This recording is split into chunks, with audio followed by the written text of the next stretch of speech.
set a little context of my remarks first. My first EVA was in Florence in 1996, which was 22 years ago.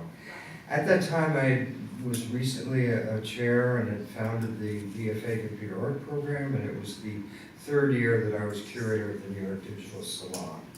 So a lot of time has passed since then, but that EVA had a profound influence on me. Professor Vito Cappellini is the person that runs them in Florence, and he had brought 50 people from the European Commission who had grants from the European Commission, specifically regarding the use of digital techniques for cultural heritage, which I was not that aware of. And it really opened my eyes to what they were doing. And the interesting thing was that there were 50 people there with that. I was the only person there speaking about digital art. And he was very supportive of me, and that gave me a lot of kind of courage to continue my battle, because digital art back then was not looked at the way it's looked at, particularly over the last 4 days. So that's kind of where I'm coming from. Now I'm at the point of where the New York Digital Salon has been around for 24 years. I've seen literally thousands of works of digital art.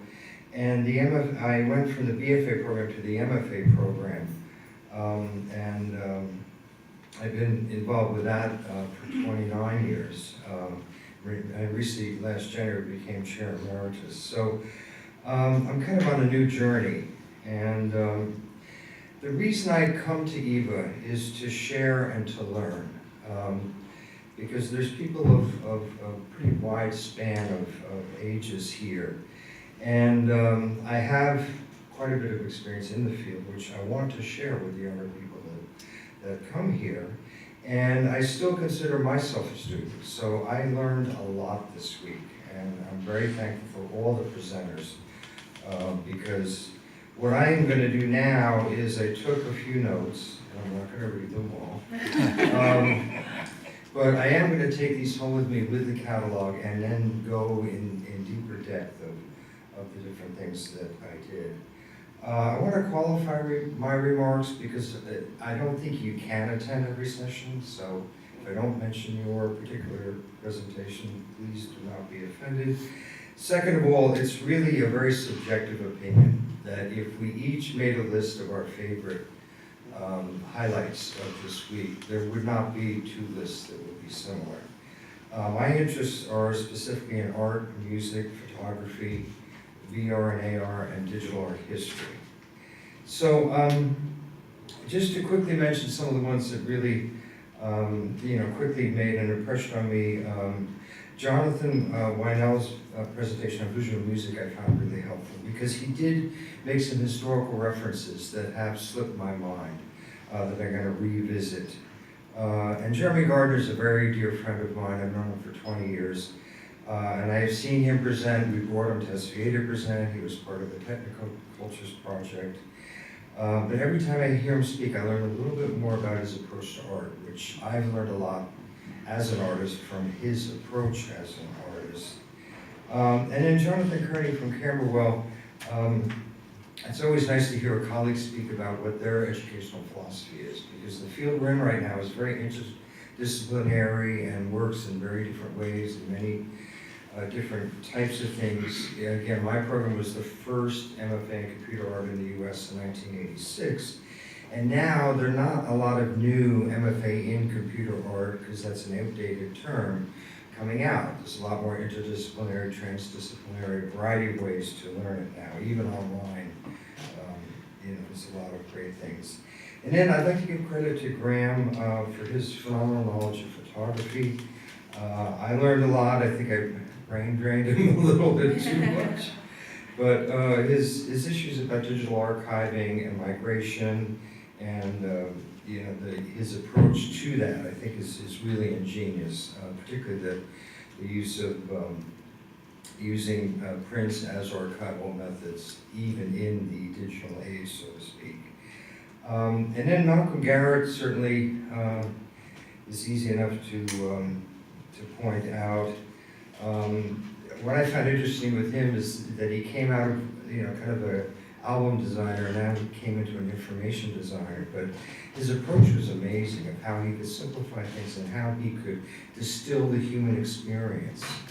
So now when I walk around London and I look at the sign, I'm like, hey, I saw that guy talk, and now because I like the signs. I mean, even before I heard him speak, I said, boy, these are great. They're so easy to use. So that one hit. And then Carla and Wolfgang's talk about the gallery situation is really good. I knew Wolf before that gallery was established. He was a partner in Colville Place Gallery, which in the late 90s was the only gallery in London, and maybe the size of down to about the third row over. It was extremely tiny, but he's going on to become a really proponent of the art form.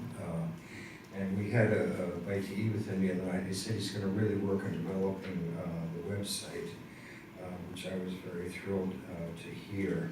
Then Gretchen's thing about search engine art was something I wasn't that familiar with, and I thought was incredibly inventive. And this is the kind of thing that people, in a generational way, come up with that, and they question it.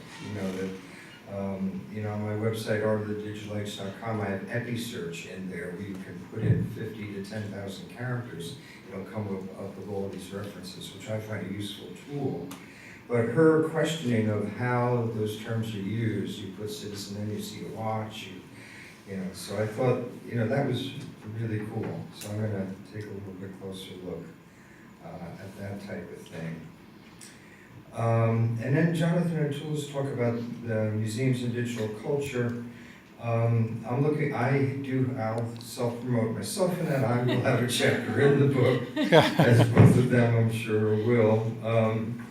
But I think it's going to have a good impact. I'm not sure who mentioned it, but the whole issue of the Google Books Ngram and how terms you used and things like that. So I learned a little bit. And as a writer, published 2 books and a lot of articles, but you learn a lot by writing. When I approach a writing assignment, the research is probably 3/4 of what I do, and the editing is probably most of the rest of it, and the writing is only a small portion of coming out with a good quality piece of writing.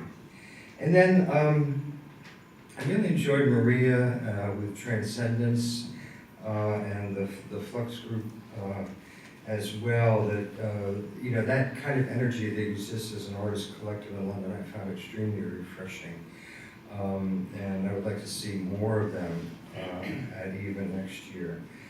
They represent a real important kind of new wave of artists. There's been a lot of experimental dance theaters and so on and so forth, but I think they have it nailed, and they're at a point where they're at the beginning of doing this. So, in 5 or 10 years, I can't wait to see what they can do. I do want to mention Rehan too with the photography aspects. He had some really interesting insights into exposure and what's the HDR? Yeah. Which I'm a little bit ignorant on, but I'm aware of what it is, but will become a source of my interest as well. And and then Sarah Jane's the 7th Ray talk. There was a fairly large amount of spirituality that kind of shone through a lot of the work this week, and I've done a tremendous amount of research and study in that area myself, and so I found that really refreshing. And now I know about Rachel Kessler's book, The 7 Gateways, which I'm going to pick up and read. And people from Guangdong University, they mentioned Cumulus, which is an international association of schools of art, design, and media. I was not aware of that, which I should have been, having been an academic for so long. But in the U.S., we have NASAD, the National Association of School of Arts and Design, and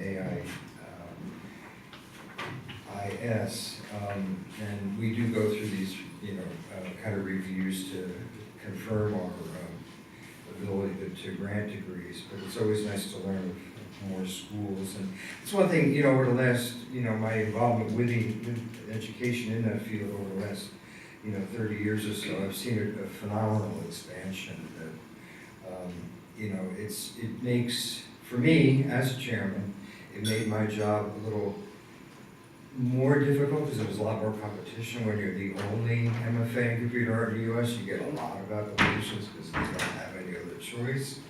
But it also helped in that, you know, the literacy of the students coming in now is so high that we can focus on critique and theory and the important parts of what an art education is about.